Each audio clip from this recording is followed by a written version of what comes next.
Hey, what's up YouTube? Welcome to a new video. My name is Prince Mason. Today we're going to talk about my lenses. I'm going to show you guys all the lenses I own.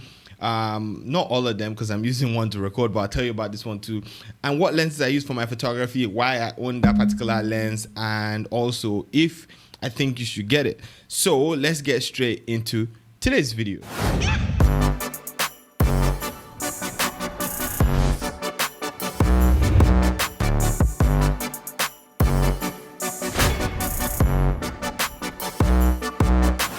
So before we get into today's video, do not forget to subscribe to my channel and hit the bell icon so that you can be one of the first people to know when I put up a new video. Also, I have this free teeth and eyes whitening action and also a free frequency separation action. You guys should definitely check that out. I'll put a link in the description below. And I have this skin tone LUTs that you guys should definitely check out. It is amazing.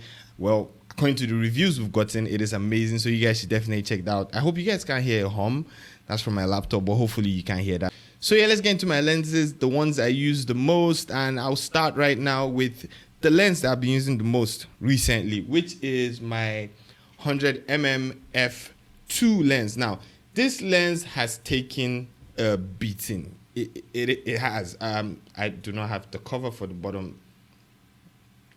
I don't have the cover for the top. I'm just going to order that. And also, I don't know, I feel like it's a thing with lenses over a period of time. You just have this, if you've used it for so long, you tend to have this slack on the focus ring thing. And I think it's because I use this manually the most. So because I use it with my MC11 adapter, my Sigma MC11 adapter, I'm always shooting manual. And typically for a long time, I just never thought, even when I was using this with my Canon, I just never thought that the lens was the autofocus of this lens was amazing. So that's just me. But yeah, so this is the Canon 100mm L lens. This is an f2.8 lens.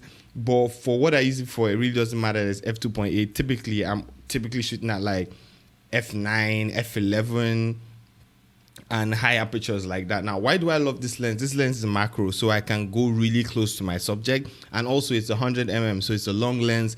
You know, there's not a lot of distortion. But because when you get really close to your subject, regardless, you tend to have like distortion.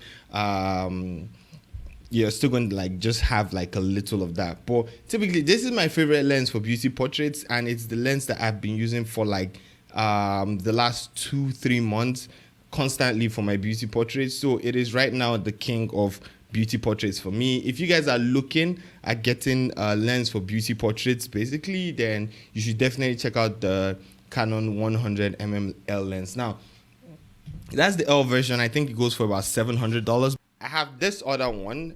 This is not mine, but I have it in the studio. It is the Canon macro lens 100mm f2.8, but this is not the L version. But I think it's equally as sharp, and it is also just an amazing lens. So if you cannot afford the L lens, then definitely take a look at this. Like I said, that lens is really sharp, and I really love it. I just love the look. It has this 3-dimensional look to it that I really love. So yeah, you guys should definitely check that out. So my second favorite lens that I shoot with all the time is the Sony. I just need to cover that. It's a Sony 85 1.8. Now, when I got my Sony, I couldn't afford the 85 1.4 lens, so I just went with the 1.8, and it is an incredibly sharp lens for the price. You guys know that 1.8 lenses are, or 85 1.8 lenses are typically a bit cheaper, or a lot cheaper, I mean, than the 1.4 counterpart. So this lens is like, for a Sony lens, it is really cheap. I think it's under $600, maybe about 500 or 400. I really do not know the actual price of this, but I think when I got it, it was about 500 and something dollars.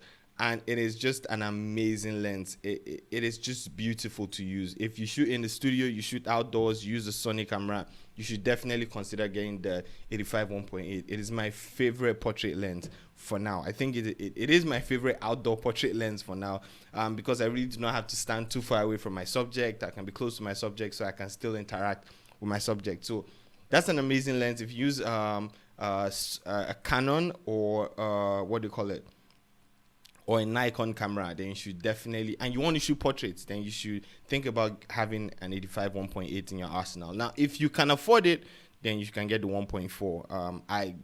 Photography is fun.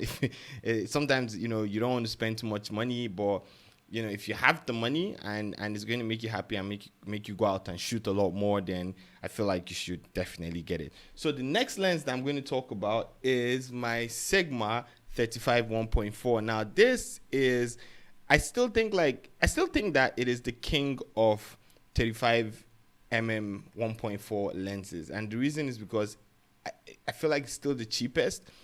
I don't know if Tamron brought out something recently, but it just works, and it's just been reliable. People have used it for years. It's been so reliable. It just works. Now it is not this long. I have a Sigma MC11 adapter attached to it. This is the actual size of the lens without like the front and the back cover. I typically misplace all my top covers. I don't know why. But yeah, so I have a Sigma MC11 adapter connected to it. This lens is torque sharp at 1.4. That is the beauty of this lens. It is just beautiful. It is so sharp at 1.4. It is my favorite wide lens. I know 35 is not like extremely wide, but it is my favorite wide lens. I bought this lens because I was going to be shooting a lot of weddings with my 5D Mark III and my 6D. That's why I bought this lens, and it has stayed with me since then for almost about over 3 years now. I've owned this lens and I've used it, and it just works. Like for 3 years, it's just been amazing. It just works. If you need to, or if you're a wedding photographer, I feel like you should actually have this lens. Another reason why this lens is lovely is if you're shooting outdoor portraits and you're trying to like bring your environment into like the portraits. At the same time, you're not trying to show everything. You just want to blur out the background a little bit. This is an amazing lens. This is the perfect lens for you. So if you do not have a 35 in your arsenal, I feel like you should. It's a focal length that I think everybody should have. Now, I do not have a 50 because I own a 35 and an 85, and I just feel like that just works for me. 35, jump to 50, go to the 85. That's just what I think. But this is an amazing lens, and it is my favorite wide lens. Now, let's go to the king of portrait lenses, and that is the 70 to 200. This is a big lens. It is huge, and for years it was my go-to lens. It was the first lens that I would bring out of my bag whenever I had a shoot. It is just amazing. It is stark sharp from 70 to 200 from at f2.8. That's how amazing this lens is. This is the Mark II, the Canon 70 to 200 Mark II, and it's just a beautiful lens. Now this lens, when I got it used, and I have beat this lens up for almost 4 years, and it just works perfectly all the time. It is just, and that's the thing about Canon. They just know how to make lenses and cameras. It is just an amazing lens. Trust me. Now, do I still shoot with it? Yes. Sometimes when I'm shooting like some particular people and the 100 just is not compressing the person's face enough, I just switch to the 70 to 200 and I go to 200, and it's just like, it's just really flattering. So I still love this lens. I just do not use it as much, but I feel like another reason why I don't use this lens a lot is because I have to attach this to my Sigma MC11 adapter before I put it to my Sony, and it just makes it a lot heavier and a lot longer and a lot bigger. So that's the major reason why I think I've not been using this lens a lot. Plus the fact that I have fallen in love with the 100 for my beauty portraits, and you guys know I take a lot of beauty portraits, so I'm just in love with this lens, even though it's this beat up and I shoot manual focus basically. Well, it's easy with the Sony A7R III because it has the focus peaking. So yeah, so those are my go-to lenses basically, and those are the lenses that I own. I also own a 28 f2 Sony lens, and that's what I'm recording with right now. That is probably my lens that goes on my camera when my camera is on a gimbal. It is my widest lens I own. But yeah, once I start updating my lenses and I start getting new gear in the studio, I'll definitely share whatever gear I'm using right now. Maybe I'll make a video of my lights that I have in the studio and why or how I use most of them in the nearest future. So that's about it. Those are the lenses I have for the EOS R that's in the studio right now. I have a 24 to 105. This is not mine.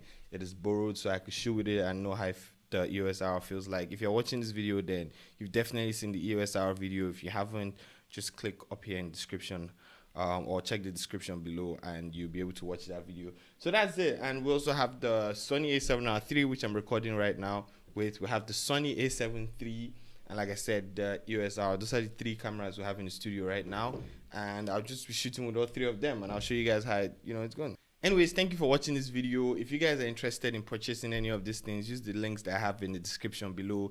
The affiliate links. When you guys purchase through those links, then I make a certain amount through commissions. So, and that was just going to like support the channel. So if you guys are looking to support the channel, just use those links to buy whatever you want to buy. Also check out my skin tone lots and the free bees I have over at my shop. Thank you for watching today's video. I'll see you guys in the next one. Have an amazing day. Peace.